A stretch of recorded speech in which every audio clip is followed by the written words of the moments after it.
Obdobie Permu skončilo. Superkontinent Pangea sa spamätáva z najväčšieho vymierania v histórii Zeme, ktoré vyčistilo väčšinu živočíchov na planéte.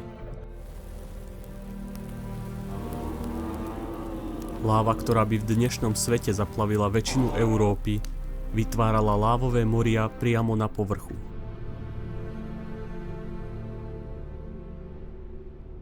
Zem bola priam roztrhnutá a láva vytekala von v obrovskom množstve.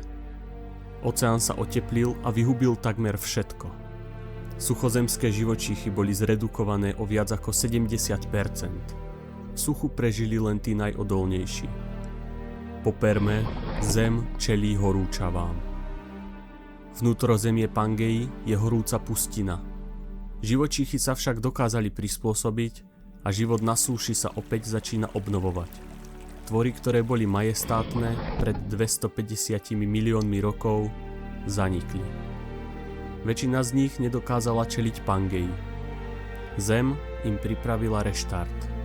Doba veľkých plazov skončila. Tí, ktorí prežili, dokázali zažiť éru prvých dinosaurov. Dinosaurov ako Eoraptor. Malý zlodej, ktorý pravdepodobne založil s pár podobnými druhmi celú dynastiu dinosaurov. V tomto videu sa pozrieme na éru dinosaurov. Od Eoraptora a jeho podobných až po posledný deň a katastrofu, ktorá navždy zmenila celú planétu. Od krvilačných dravcov až po obrovské bylinožravce. Obry, ktorí milióny rokov pred našou samotnou existenciou vládli našej planéte.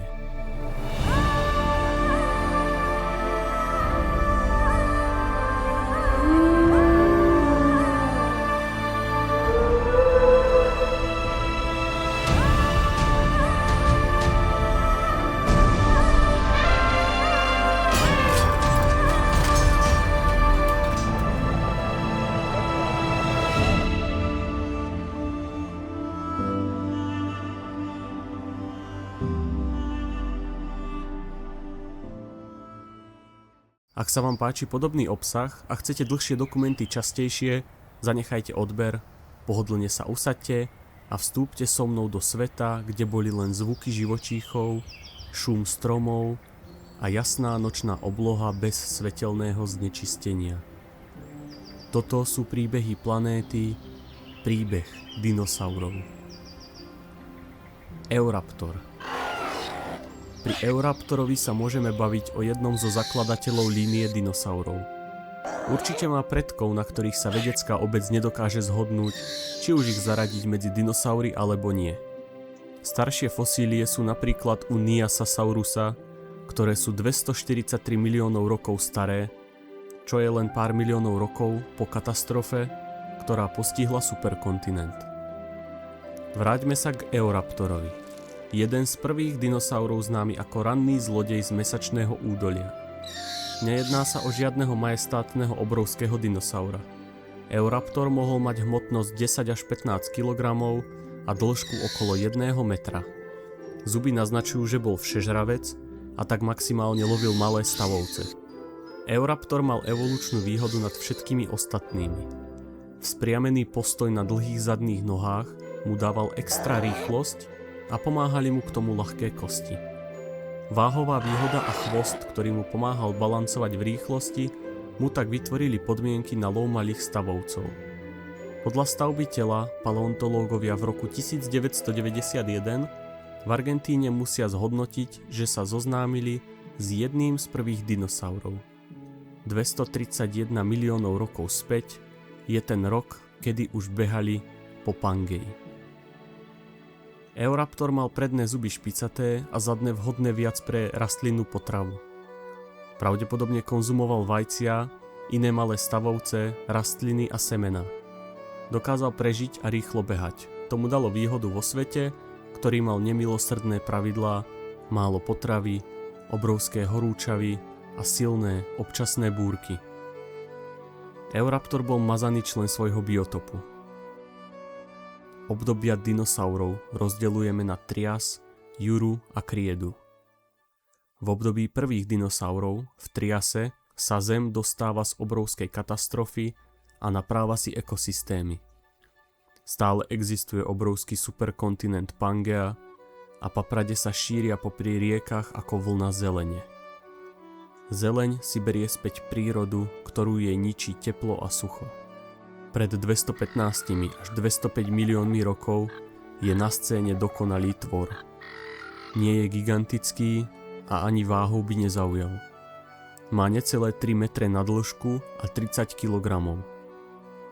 Vysoký je len meter a nazýva sa Coleophysis. Úspešný druh svojej doby, dokazujúci, že dinosaury už nie sú len rozrastajúcou sa skupinou, že nie sú len niečím novým.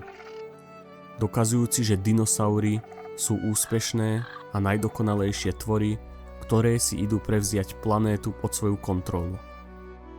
Coleophysis znamená niečo ako duté kosti. Tento dinosaurus mal ľahké duté kosti, efektívne na rýchly pohyb. Ostré zuby z neho robili úspešného predátora malých plazov, obojživelníkov alebo mláďat iných dinosaurov. Lebku mal úzku, ideálne na rýchle útoky. Polemizuje sa o love v skupinách, pretože by to dávalo pre malého rýchleho dinosaura zmysel. Je to najdochovanejší druh dinosaura tejto doby. V údolí ich bolo mnoho a počet nájdených jedincov vedcom hovorí jediné. Coleophysis vedel ako prežiť a ich skupiny boli početné. 214 až 204 miliónov rokov späť sa Pangea stabilizuje. Paprade sa stávajú dominantou zeleného sveta.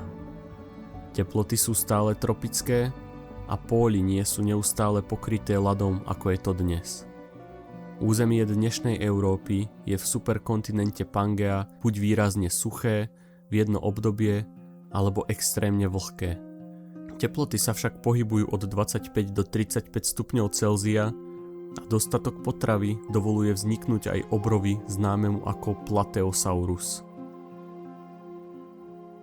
Jeden z prvých bylinožravých obrov. Na území dnešnej západnej Európy, hlavne Nemecka, Švajčiarska či Francúzska, sa nachádzajú z obdobia neskorého triasu fosílie 6 až 10 metrov dlhých dinosaurov. Prvé pokusy evolúcie vytvoriť obrovské tvory, ktoré budú spásať Pangeu a udržiavať ekosystém, ktorý začína fungovať. Ekosystém na planéte, ktorá, ako to vypadá, sa spamätala z katastrofy pred desiatkami miliónmi rokov. Plateosaurus mohol vážiť až 4 tony. To je váha samca dnešného slona indického. Alebo ako 2,5 osobného auta. Plateosaurus mal masívne zadné nohy, čo naznačuje, že dokázal chodiť, alebo sa stavať na zadné nohy, hlavne pre dosiahnutie na vysokej vetvi stromov. Taktiež mal dlhý krk, takže dosiahol naozaj kam chcel. Silné pazúry na predných končatinách mohol využívať na hrabanie rastlín zo zeme alebo ako ochranu pred predátormi. Mal slabé žuvacie svaly, ale dostupnosťou potravy si našiel čo chcel. Listové zuby sú typickým znakom bylinožravých dinosaurov. Efektívny tvar zubu pripomínajúci list. Od korunky bol zub široký a zakončený špičkou. Aj keď to bol bylinožravec a zuby s ústami nemohol použiť ako zbrane, jeho veľkosť bola evolučnou výhodou a na dospelé jedince si v tom období netrúfol len tak nejaký predátor. Najzraniteľnejšie boli mláďatá Plateosaura, ktoré museli matky chrániť a odohnať predátora svojou váhou, alebo pazúrmi na predných nohách, keďže dokázali stáť na dvoch. Nech sa v ďalších obdobiach dinosaury vyvíjali do dokonalosti a mali viac evolučných zbraní pred predátormi, Plateosaurus predbehol svoju dobu a na dospelého jedinca si len tak niekto netrúfol. Obdobie, kde sa na svet drali dinosaury, malo však iného apex predátora. Postosuchus, skutočný vládca triasu. V informáciách o ňom bol chaos a niektoré zdroje, viac tie staršie, ho radili na koniec triasu 221 až 203 miliónov rokov späť, ale novšie zdroje uvádzajú jeho existenciu na 237 až 228 miliónov rokov dozadu. Tento tvor bol lovec dinosaurov, ale k dinosaurom nikdy nepatril. Patril do línie, z ktorej sa mali vyvíjať krokodíly. Toto bolo jedno z posledných období, kedy dinosaury ešte neboli vládci sveta. Postosuchus mal výšku asi 2 metre a dĺžku 4 až 6 metrov. Jeho zbraň proti dinosaurom bola obrovská lebka s masívnymi zubami, ktoré nemali problém drviť dinosaurie kosti. Čo ho delilo od dnešných krokodílov, bol jeho postoj, pretože dokázal pravdepodobne chodiť po dvoch, aspoň krátkodobo. Dokázal mať postoj na dvoch a jeho potrava boli dinosaury, ktoré boli stále slabšie ako on. Jeho potravou boli aj dicinodonti, odolné bylinožravce. Spomienka na katastrofu permského vymierania. Tieto tvory to prežili vďaka efektívnemu dýchaniu.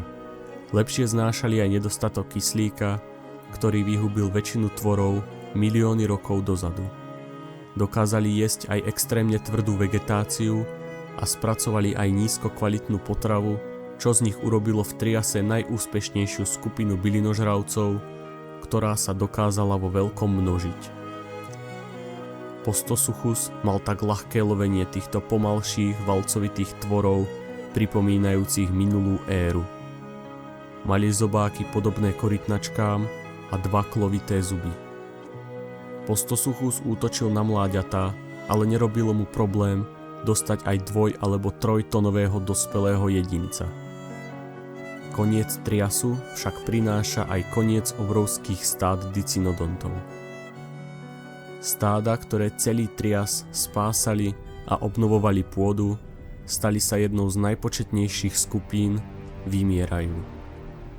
Na konci Triasu, niečo pred 201 miliónmi rokov, bol svet plný života, ale krehký. Zem opäť chystala katastrofu globálnych rozmerov. Superkontinent Pangea sa v pár tisíckach rokov začína rozpadať. Extrémne suché zóny v strede kontinentu alebo stabilné ekosystémy s bohatou vegetáciou pre bylinožravcov sa začínajú meniť. Už to nie je stabilné prostredie.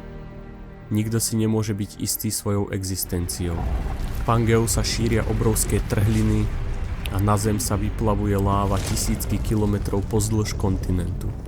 Milióny kilometrov štvorcových už pomaly bývalého kontinentu Pangea sú zaplavené lávou.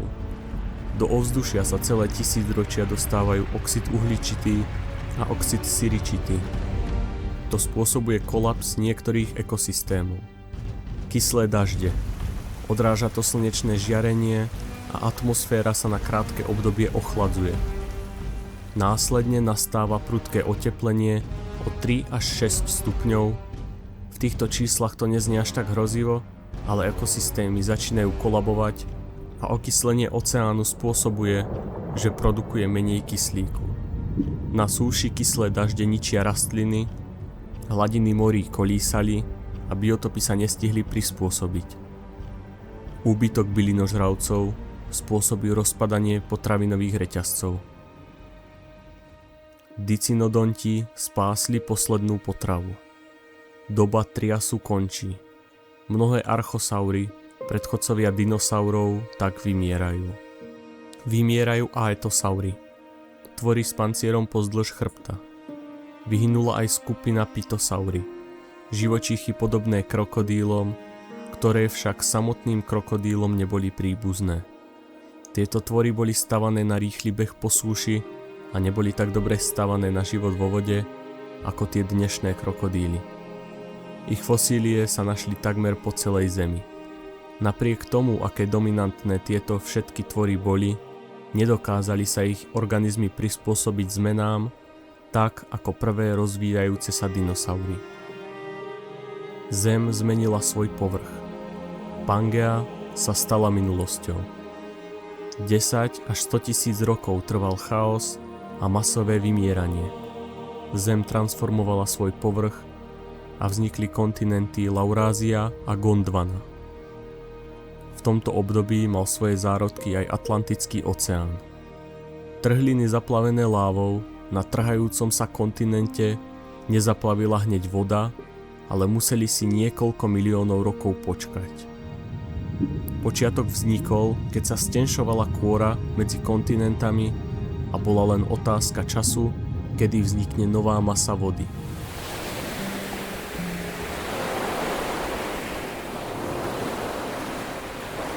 Prichádza obdobie Jury. Po pár miliónoch rokov sa Zem opäť stabilizuje a vytvára nové ekosystémy. Na Zemi už nie je jediný jasný oceán Pantalása. Medzi Gondvanou a Lauráziou sa rozprestieral teplý a tropický Tetis, ktorý bol domovom koralov, amonitov a rýb. Slané teplé more alebo oceán. Každý zdroj to spomína inak. More bolo hlboké len 100 až 200 metrov. Bolo stredobodom vtedajšieho morského sveta a podporilo diverzifikáciu druhov medzi dinosaurami. Zem bola bez polárnych čiapočiek, teplá a vlhká. Skleníkový efekt vytvoril omnoho viac tropických zón, ktoré spôsobili výbuch dinosaurov a vyšvihol ich na dominantnú úroveň medzi živočíchmi. Jedným z bylinožravých druhov, ktorým sa darilo na začiatku Jury, bol Scelidosaurus. Mohol mať až 4 metre a váhu 400 kg. Chrbát mal dobre chránený kostenými štítkami alebo ostňami. Evolučne sa proti predátorom vybavil. Vyhovovalo mu prostredie dnešného Anglicka, kde sa našli jeho fosílie. Dilophosaurus. V dnešnej Arizóne, kde sa dnes rozlieha púšť, v časoch Dilophosaura to bolo subtropické až tropické pásmo. Táto oblasť mala jedného z prvých veľkých predátorov svojej doby.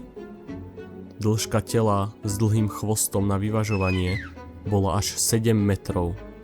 Štíhle telo mu umožnilo byť dobrým bežcom a aj s váhou 400 kg dokázal obratne šprintovať za korisťou.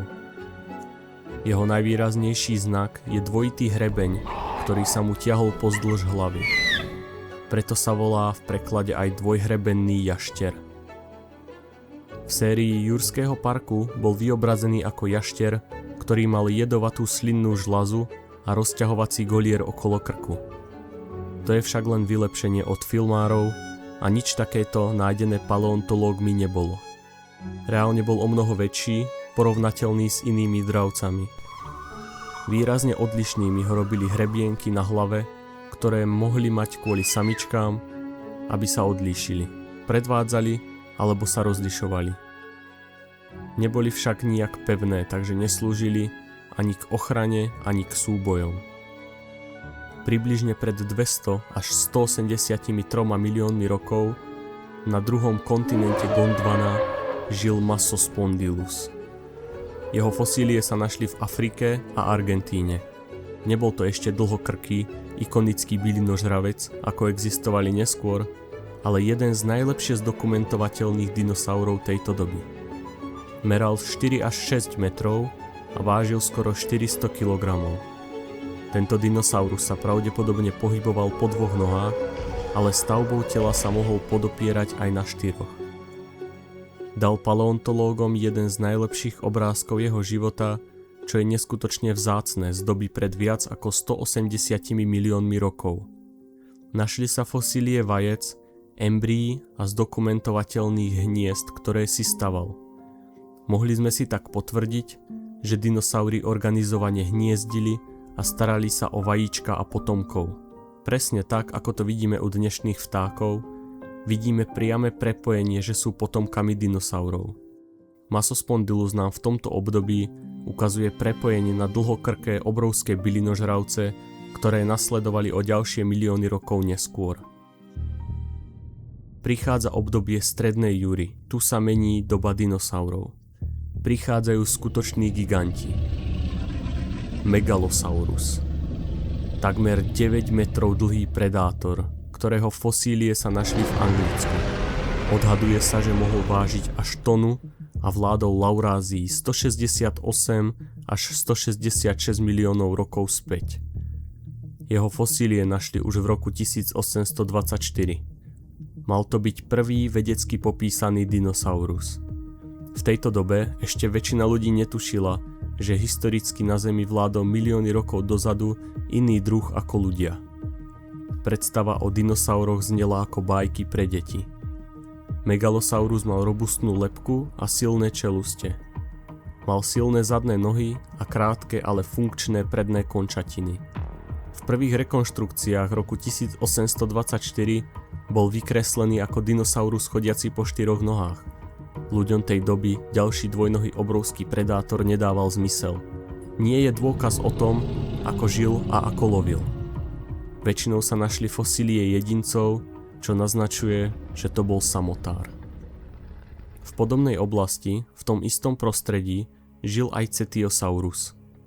Dinosaurus nevídaných rozmerov. Mal 15 až 18 metrov a dosiahnuť mohol až 15 tón. To je obrovský tvor. Jeden z prvých ikonických bylinožravcov.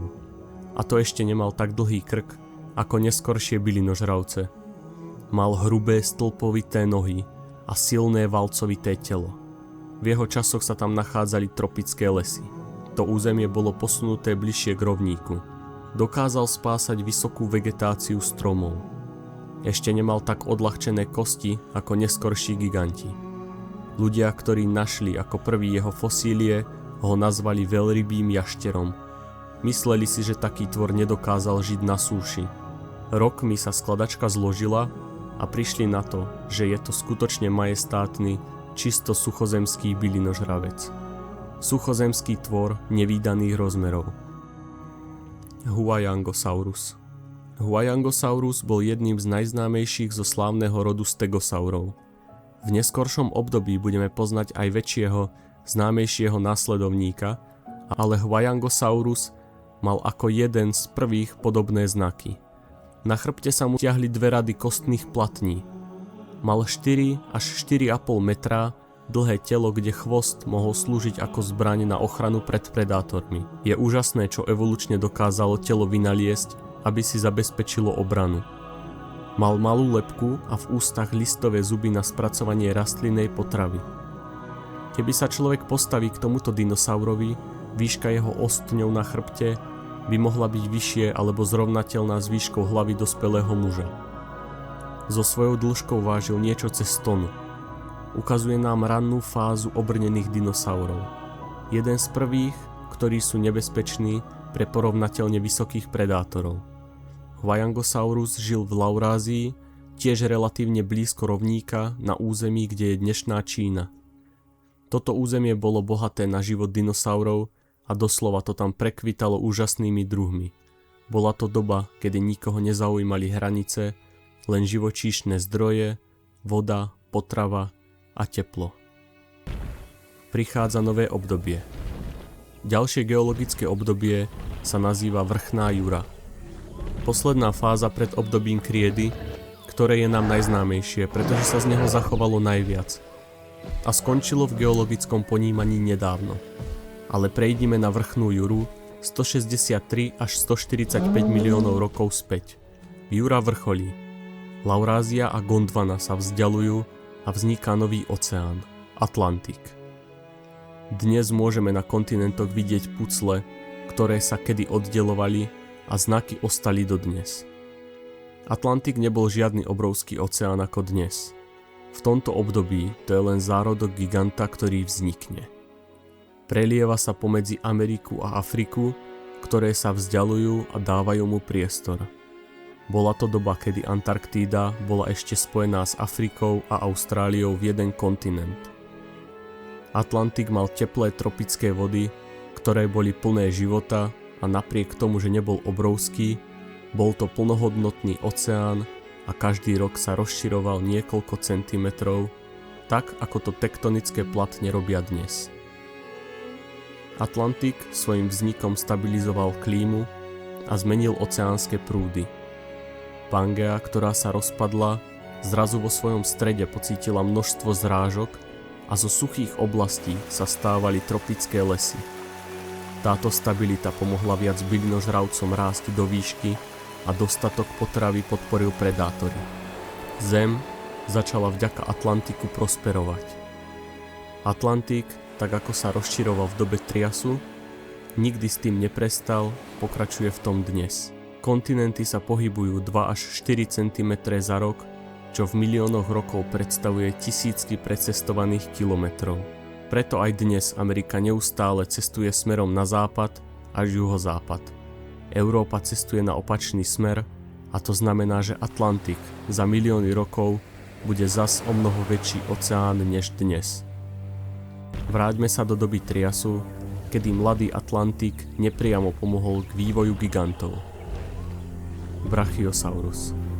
V tejto dobe nie je viac ikonický bylinožravec ako Brachiosaurus. S hmotnosťou 30 až 50 tón a dĺžkou 22 až 25 metrov spásal vrcholky stromov Laurázie. Neuveriteľný gigant, ktorému vedci nedokážu vysvetliť, ako dokázalo telo prekrviť mozog cez tak dlhý krk. Je možné, že mal silné srdce a špeciálny tlakový systém, aby to jeho telo dokázalo utiahnuť. Zaujímavosť je, že pri jeho obrovskom tele mal mozog veľkosti pomaranča. Bol to gigantický pohyblivý kombajn, ktorému pravdepodobne stačilo riešiť starosti s jedlom, spánkom a výchovou mláďat. Najostrejšia tužka v penále asi nebol, ale pre telo, ktoré je dlhé ako 1/4 futbalového ihriska, to asi stačilo. Jeho veľkosť bola tak obrovská, že keby žil dnes a zabludil by do mesta, jeho hlava by bola na úrovni okien 5. poschodia panelákov. Jeden z typických predátorov bol aj Allosaurus. Tento až 10-metrový tvor, ktorý mohol vážiť až 2 tony, sa preháňal po Laurázii. Tvrdí sa, že bol príležitostný mrchožrút, ale zameriaval sa na veľkých bylinožravcov. Dôkazom toho ostali kosti napríklad Stegosaura so znakmi po zuboch Allosaura. Mozog mal ako väčšina dinosaurov, zvyčajne malý, ale stavba tela naznačuje, že mal dobrú stabilitu. Nemal tak silný stisk ako T-Rex, aby drvil kosti, ale jeho silný krk mu stačil na trhanie mäsa a tak mohol útočiť na veľké bylinožravce. V jeho jedálničku bol aj Stegosaurus. Stegosaurus mohol mať dĺžku okolo 9 metrov a výšku v pleciach tak 3 metre. Tento dinosaurus sa pohyboval po štyroch, mal typické chrbtové platne, ktoré sa mu tiahli až ku chvostu. Mohol vážiť až 7 tón a 2 rady platní, ktorá každá mohla mať 60 až 70 cm, mohol používať na zastrašenie predátora. Možno sa predvádzať pred inými svojho druhu, alebo ako vedci radi prezentujú, mohol to mať pre termoreguláciu. Pozdĺž chrbta ako by mal trojuholníkové pevné pláty, ktoré pôsobili ako prirodzený silný pancier. Najnebezpečnejší pre všetkých predátorov bol ale jeho chvost. 4 dlhé kostené ostne na konci chvosta, ktorým švihal a jeho silou dokázal lámať aj kosti predátora. V dnešnom Wyomingu v USA sa našli kosti Allosaura, práve prebodnuté po ostňoch Stegosaura. Po miliónoch rokov je fascinujúce, že môžeme vďaka paleontológom nahliadnuť priamo do súboja, ktorý sa odohral pred viac ako 150 miliónmi rokov. Dozvedeli sme sa tak, ako zo života Allosaura, čo konkrétne lovil, ale aj zo života Stegosaura, ako bol vybavený zbraňami, ktoré dokázali preraziť kosti pri obrane. Stegosaurus bol bylinožravec, ktorý bol na 4 nohách a jedol nízku vegetáciu, ako napríklad cikasy a paprade. Na konci Jury sa objavil aj Diplodocus. Ak sa chceme baviť o dĺžke tela s chvostom, mohol dorásť do 27 metrov, ale jeho telo bolo štíhlejšie.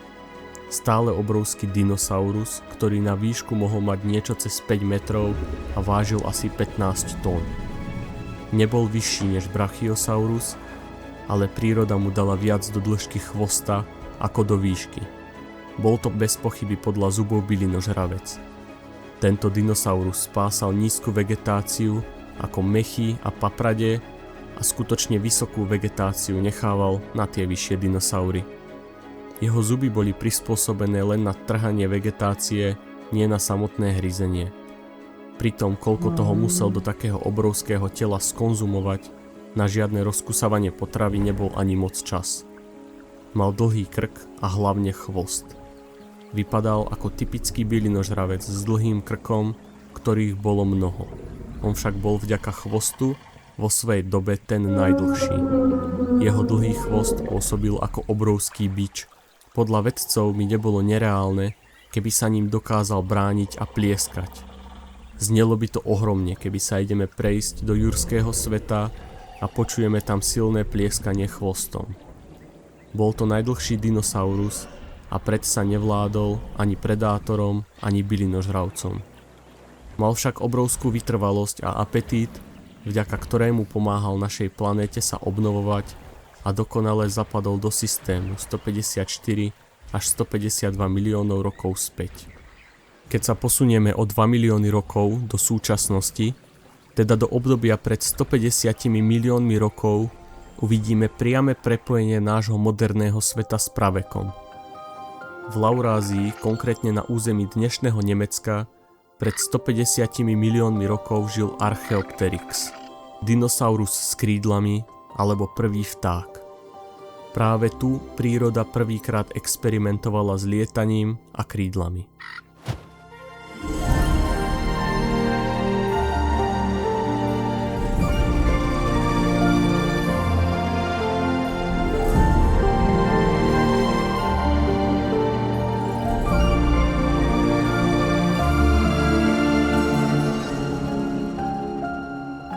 Archaeopteryx mal obrovské zuby v čelusti a dlhý kostnatý chvost.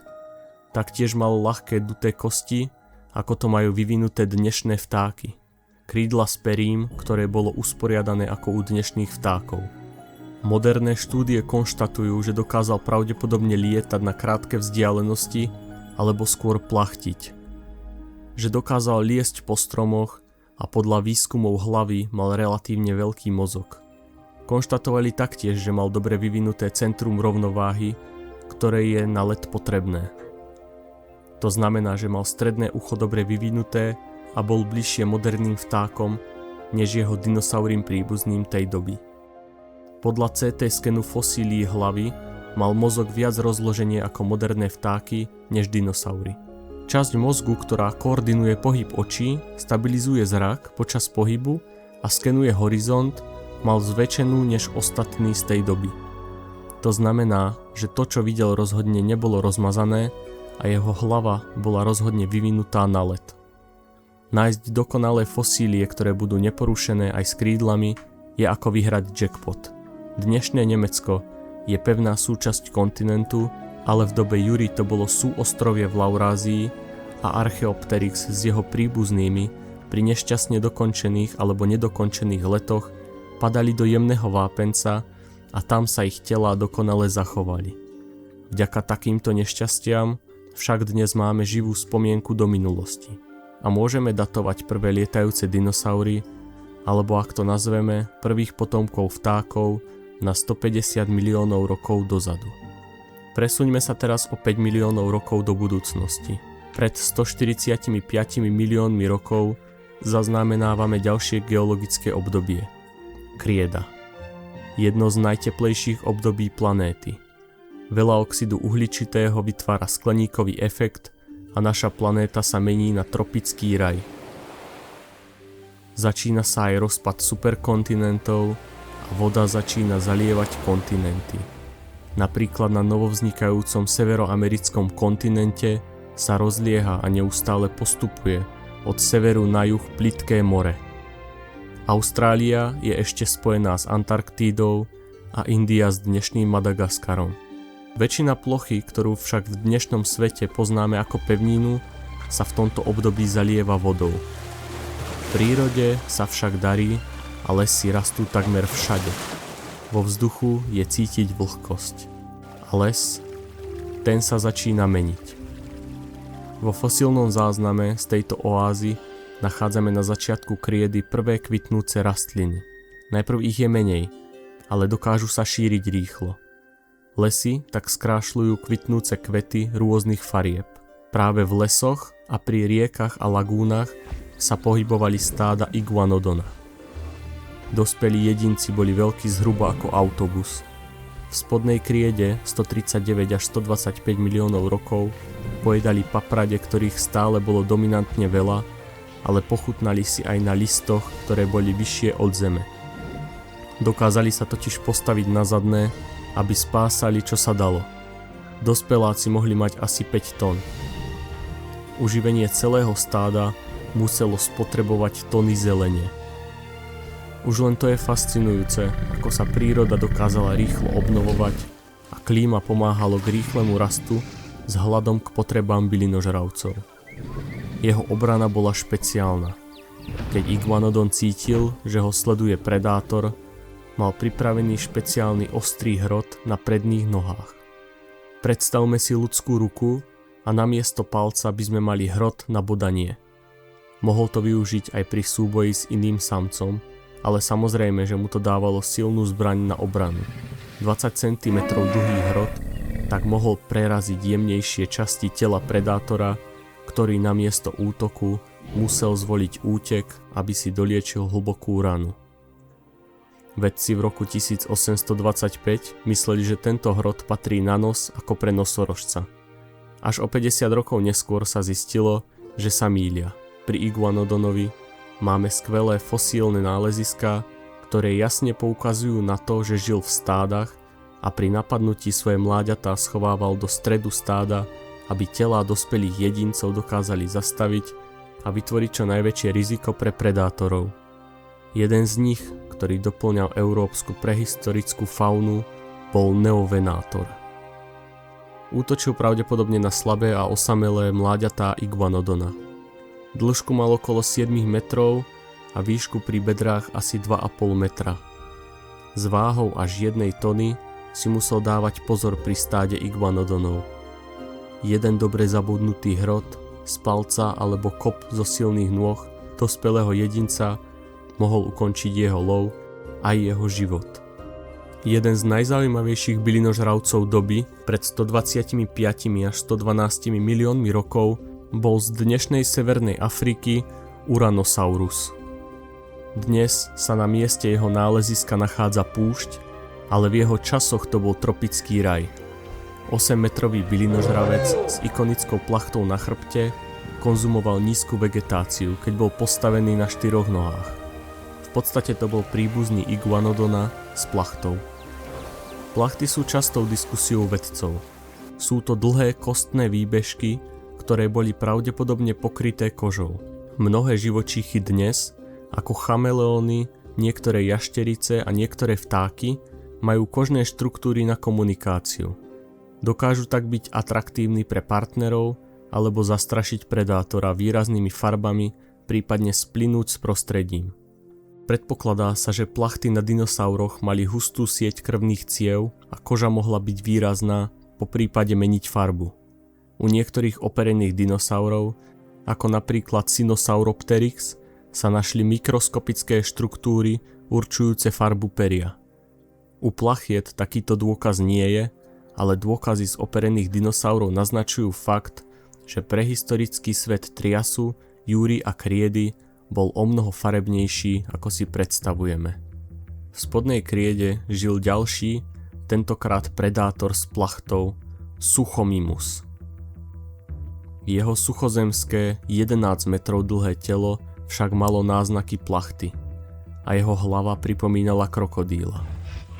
125 miliónov rokov späť sa nám ukázal dinosaurus, ktorý bol predok jeho najznámejšieho a najslávnejšieho následovníka, Spinosaura.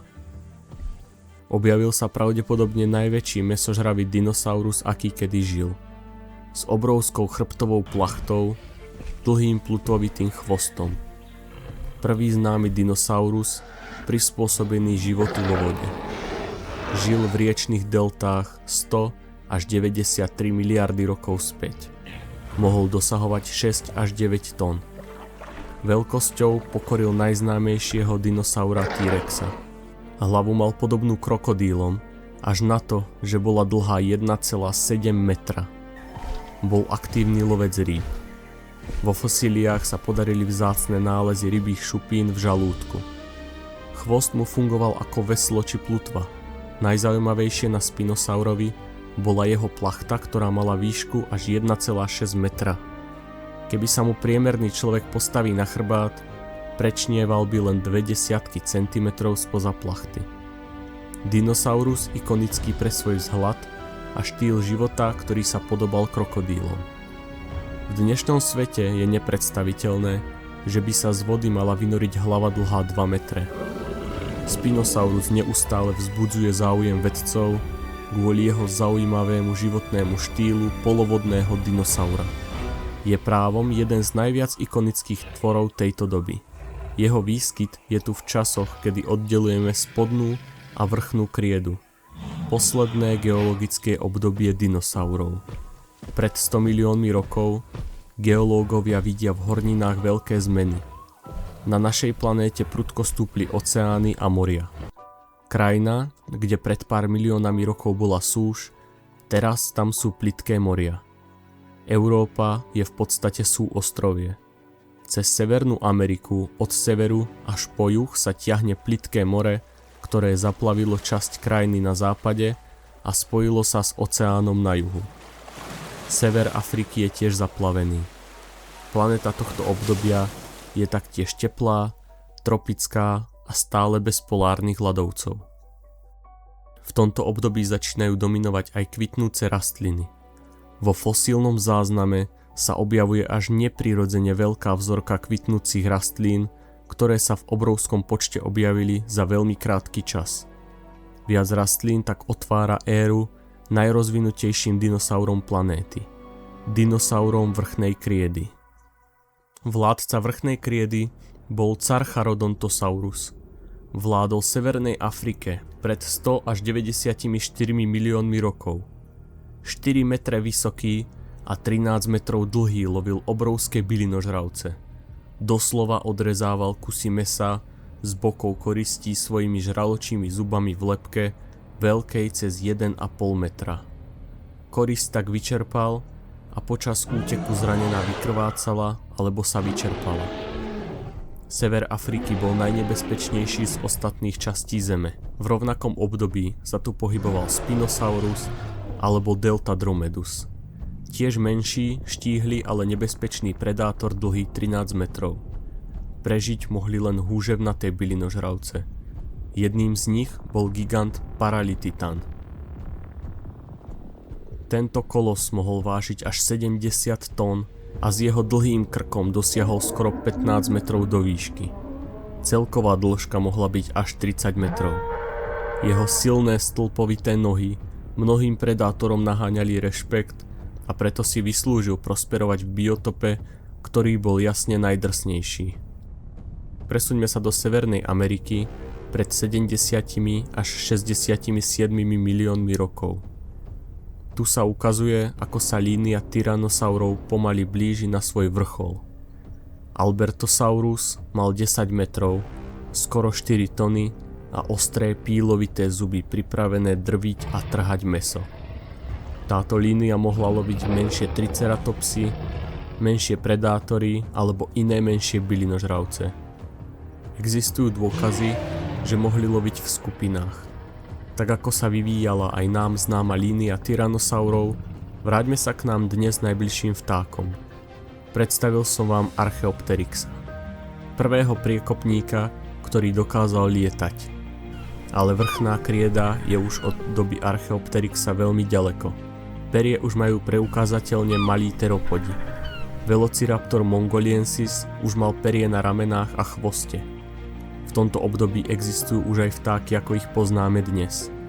Ichthyornis, ktorý žil pred 95 až 85 miliónmi rokov, už bol typický vták až na to, že mal zuby v zobáku. Teda ich priamy príbuzný, jedným z prvých známych vtákov. Na nebi vznikla obrovská diverzita lietajúcich dinosaurov a prvých podobných pravých vtákov, tak ako ich poznáme dnes.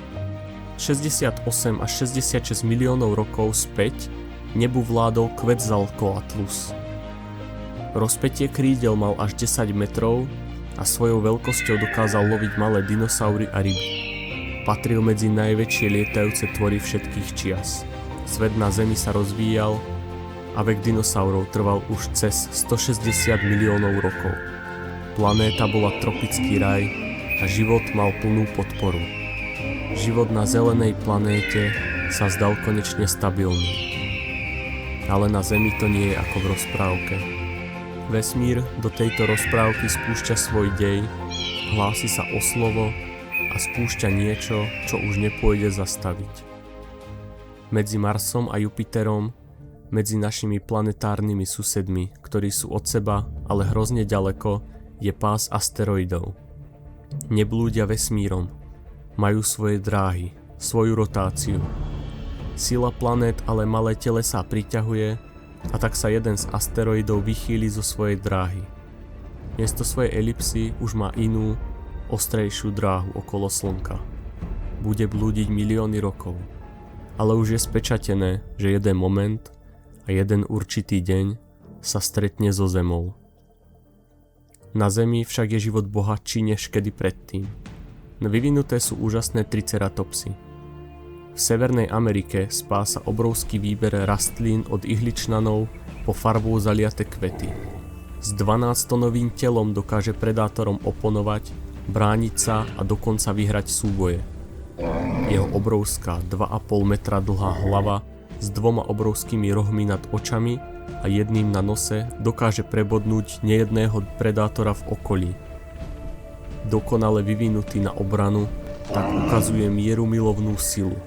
Spása vegetáciu, ale dokáže byť jedným z tých, s ktorým nechce žiadny slabší predátor skrížiť cestu. Za krkom má ešte kostný golier. Tomu pomáha pri obrane, pri správnom postoji, vie súpera odtlačiť a chrániť si svoje telo. Jeho veľmi ikonická hlava môže slúžiť aj pri súbojoch o samice. Jeho úhlavný sok je však najobávanejší a najhroznejší. Ten najznámejší Tyrannosaurus Rex. Už som vám ukázal v krátkosti jedného z jeho línie predkov, ale Rex bol vyvinutý do dokonalosti ako vražedný stroj. Nebol najväčší všetkých čias, ale miestu a svojmu biotopu kráľoval svojimi schopnosťami a veľkosťou v prítomnom okamihu. 13 metrov dlhý, s váhou skoro 9 tón, je najväčší úhlavný nepriateľ Triceratopsa. Tie si však dokážu chrániť mláďatá aj sami seba. Rexova obrovská lebka s masou svalov však predpovedá, že Triceratops pocíti obrovskú bolesť pri obrane aj v prípade, že prežije. Zuby dlhé až 30 cm je ťažké zastaviť pri kúsaní do mäsa. Jeho stisk je považovaný za najsilnejší v histórii našej planéty a preto je právoplatne predátorom histórie číslo 1. Iné predátory dokážu trhať mäso na kusy, ale T-Rex dokáže drviť kosti. To, čo sa dostane do jeho stisku, už nikdy nevyviazne s malým zranením. Napriek tomu Triceratops dokáže mať u Rexa rešpekt. Máme dôkazy o súbojoch týchto dvoch druhov. Poškodené rohy Triceratopsa, poškodený golier na ochranu a iné. Veľakrát zahojené zranenia. To znamená, že tento húževnatý tvor dokázal ubrániť a prežiť najhoršieho predátora všetkých čias. V tomto konkrétnom súboji ale niet víťaza. Sme 66 miliónov rokov späť. Súboj T-Rexa a Triceratopsa dnes skončí remízou. Prví vtáci a lietajúci pterosaury vidia na oblohe malú žiaru, ktorá sa približuje. Zo Severnej Ameriky to vypadá ako svietiaca hviezda, ktorá sa zväčšuje. Na južnom horizonte sa z objektu stáva veľmi silný jasný bod svetla. Sekundy pred dopadom naše dinosaury reagujú na silné svetlo. Na oblohe to teraz vypadá, že je druhé slnko. Meteorit letí na Zem. Prerazil atmosféru. Jasná bielo-oranžová guľa za sebou ťahá dlhý plazmový chvost. Južná obloha sa náhle rozžiari. Nasleduje oslepujúce svetlo. V tichu. Bez varovania. Život na Zemi sa práve zastavil. Mnohé tvory netušia, že toto sú posledné minúty ich života. Obloha je náhle oranžová a za viac než 5 minút ticha prichádza hlboký dunivý zvuk. O 15 minút je tu vietor, ktorý láme stromy a zhadzuje gigantické tvory na zem. V lese nastáva chaos. Do hodiny v lesoch Hell Creek obloha vytvorí červenú farbu. Na zem sa znieslo peklo. Do lesa padajú žeravé úlomky a tvor, ktorý sa nedokáže schovať pod zem, je odsúdený ku svojmu koncu. Žeravé častice hornín padajú už aj na Južnú Ameriku. Neskôr červená obloha zaplaví celú zem. Lietajúce horniny sú rozprsknuté na takmer celú planétu. Vegetácia horí. Dinosaury sa snažia sťahovať k vode. Na Zemi vládne panika. Planéta je za 2 hodiny v chaose a tme. Slnko je prekryté prachom a popolom v atmosfére. Peklo pretrváva celé hodiny. Horniny a popol dopadajú na krajinu. Po 3 dňoch, po dopade asteroidu, sú veľké dinosaury dezorientované v tme. Všade je popol.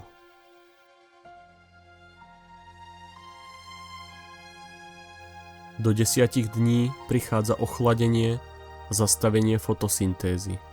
Rastliny umierajú tak ako bylinožravce. Do 30 dní masové vymieranie pokračuje. Na dennom poriadku sú kyslé dažde a dlhodobá tma. Dni dinosaurov skončili. Po mesiacoch sa popol začína usadzovať. Malé vtáky a cicavce po týždňoch schovávania sa a ujedaní mršín obrovských dinosaurov vychádzajú kolonizovať nový svet. Svet, kde už giganti nevládnu. Po 160 miliónoch rokov sa nenašiel jediný gigant, ktorý by dokázal prežiť obrovskú katastrofu. 12-kilometrový asteroid zmenil históriu Zeme na veky. Toto boli príbehy planéty, príbeh dinosaurov.